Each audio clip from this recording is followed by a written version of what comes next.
Bongbong Marcos nababaliw na. Pinasara ang kalsada, may mga razor wires pa. At Bongbong Marcos, takot nga ba sa mga OFW? At may pabonus tayo. Madam Lenlen, si Nanay Lenlen nag-tricycle na. At may bonus pang isa. May tarpaulin po si Leni Robredo tsaka si Vince Dizon. Tatakbo ba sila sa isang ticket? Malalaman natin yan sa video na to. Unahin muna natin itong kay Bongbong Marcos.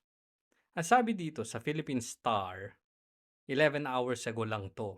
Police guard areas leading to Malacanang Complex in Manila where razor wires has been installed on Sunday. Bakit? Ano bang meron? Amid heightened security, Nicanor Padilla, Mendiola, and Arlegui streets are currently closed to vehicular traffic. Heightened security, may threat sa Malacanang? May threat na ano? Hindi ko alam, hindi ko aware. Ano ba meron nung linggo? Ayan o, barikada. Full gear yung mga pulis na para sa dispersion. Yan o, gagi, pinagkakagastusan to ng gobyerno. Gagi ang mga 11 hours lang to. Ano ba meron? Yan o, may mga container van pa. Gagi, ano ba yan? Ano ba nangyayari sa'yo, Mr. President? Sobrang paranoid ka na yata. Punta naman tayo dito. Takot si BBM sa mga OFW. Bakit? Sabi ni Claire Castro, I'm assuming kasi ito yung photo sa Daily Tribune to. PBBM is keeping OFW arrivals. He also has important things to do. Yan ang sabi ni Auntie Claire. So, ibig mo sabihin, Auntie Claire, hindi importante yung mga OFW na kahit man lang isang eroplano lang salubungin ni BBM. Yung mga yung mga tawag dito, yung mga dumarating mula sa repatriation ninyo sa giyera sa Middle East. Kahit isang eroplano man lang sana, mas may importante daw siyang gagawin. Anong mga importante yan, BBM? At as if naman nagtatrabaho. So, tignan natin yung mga ilang comment. Yung isa dito sabi niya, baka mamura lang ng mga OFW. Baka nga. Pero baka naman hindi. Paranoid lang talaga. Kung yun yung interpretation, ha? Gagi. Di kami excited na makita siya at sasalubong sa mga OFW. Nararamdaman din siguro niya, no? Kasi tignan nyo yung nangyari doon sa pagpunta niya ng Amerika sa Nonorc. Kasama pa si Auntie Claire. Di ba sinalubong siya ng mga rallyista, pinagsisigawan na kulong, mga kurakot, gagi. Nakakahiya. Pupunta sa UN para mangampanya para sa non-permanent seat ng Security Council ng UN. Tapos ganun na sasalubungin siya ng mga galit na mga Pilipino. May analysis, sabi naman tong isa, kaya ayaw niya humarap sa mga OFW baka mainis. For real? Gagalitin niya mga OFW? Kawawang OFW, wala naman daw kasi kayong pasalubong.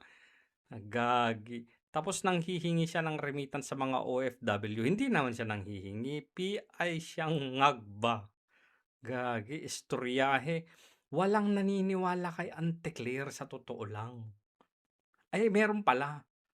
May naniniwala pala. Yung mga nauuto nilang mga loyalista nga. Not for less important species. Kasi ang sabi ni Attorney Trixie dito, interpretation daw niya, OFWs are less important. Kasi nga, sabi ni Bongbong, meron daw siyang sabi ng Auntie Claire na meron daw siyang mga importanteng bagay na, gagawin. Maybe they are given less importance, gano'n. O nagtatanong ha, nagtatanong baka patawag niyo na naman siya sa NBI. Ngayon, punta naman tayo sa drama ni Mama Lenlen. Okay, disclaimer. Hindi ko alam kung recent 'to ha. Sa mga public officials diyan, dapat niyo na talagang tularan si Nanay Leni. Galing ito sa post ng isang Chichi Tizon Villarobia. Hindi ko alam 'no kung recent 'to or whatever, pero nagta-tricycle ka talaga? Kahit pa hindi recent, sabihin na natin hindi recent. Pero meron na naman siyang picture na lumalabas na nag-bus daw siya papuntang Ewan para makatipid daw sa gasolina kasi mahal na yung gasolina. Ibig sabihin para makatulong sa bayan, para tumugon dun sa panawagan ni Bongbong Marcos na magtipid. Tingin tayo ng ilang mga comment. Susunod niyan magtatanim na palay, style Mar Rojas. Bumenta na 'tong mga ganito, Mama Lenlen. Bumenta na. Tapos na yang era na yan, okey na, tapos na yan, Tapos ito na naman yung gagamitin ninyo. Ano 'to, parang ano, parang poverty corn na ginagamit na, eto simple ako, mahirap, nasa baba ng laylayan." Tanong, hindi ka ba talaga tatakbo sa 2028 o nakikiramdam ka lang talaga? O nagpapaano ba, pilitin niyo ako." Gagi mga style na yan lumang-luma na. Itong isa naman kahit sa kariton ka pa sumakay, ante, kay Sara pa din. Kinakarir na talaga ang pagko-commute, malapit na kasi ang 2028. Noon pa yan kahit anong gimmick gagawin niya. Kakasakay lang niyan bumaba agad para sa photo op, gano'n? Sumakay ka lang daw, para sa photo op, o baka naman sumakay ka dun sa ano, mga ano lang, mga 1 minute ride. Masabi lang na sumakay talaga, 'no? Gagi, yung picture niya sa bus na ano, talaga pipicturan ka ng gano'n ta's nagbabasa ka pa, eksakto talaga. Hindi ka ba puwedeng napicturan kung talagang ano 'yun, kung talagang hindi 'yun sinasadya na nakita ka lang, hindi ba puwedeng nangungulangot ka na napicturan? Katulad ng dati bawal gimmick, bawat gimmick pitik din sa camera. Bobo pa rin ang peg, hala kayo naman. Sheesh! 'Wag OA, secret yung isang maleta para renovation ng gym. Oy, hindi yun secret. 500 million nga ang binigay ni BBM para doon sa Jesse Robredo Gym. Samantalang yung mga Pilipino, nga 5,000 kayo diyan. Eto na, eto na. 'Di ba sinasabi ni Mama Lenlen na hindi na siya tatakbo sa pagkapangulo sa 2028 at pinipisil o hindi napipisil o parang marami ang nagsasabi na kakain ng suka itong mga Pinklawan at kakain ng suka itong mga Marcos. Magtatandem ang Pink tsaka ano, at tsaka mga loyalista, 'di ba? Magtatandem sila. Ang palaisipan, kung tatakbo si Vice Presidente Leni Robredo, dating Vice Presidente, sino naman ang makakatandem niya sa administrasyon? Tingnan niyo 'to ha. BEM, pusong serbisyo. Wow! May tagline na yata sila. Pusong serbisyo. Tapos, Leni Robredo, ano ba to? Aprobud, ano ba yan? Hindi ko maintindihan. Aksyon, parang aksyon naman tong kay Dison. Hindi ko maintindihan.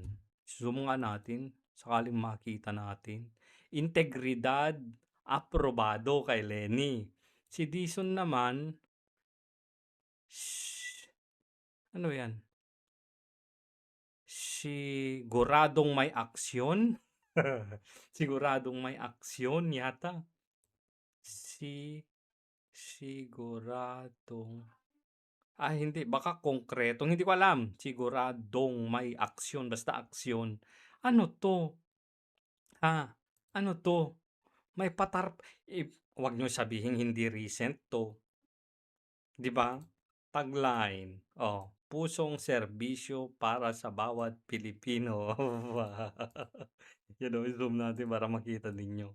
Para sa bawat Pilipino, pusong serbisyo. Wala na yung pink, pink, pink. Pero kung mapapansin niyo, tingnan niyo, pink yung taas, ta's red sa baba. Oh, eto na ba yung babanggang ano, kay VP Sara at sa magiging Vice President niya? Tingin ninyo, malakas ba itong tandem na 'to na lumaban kay Vice President Sara Duterte? Hmm, ano masasabi ninyo? Nag-umpisa na ba si Mama Lenlen at nag-umpisa na ba ang mga loyalista nga na magsanib puwersa? Bakit may ganitong tarpaulin, 'di ba?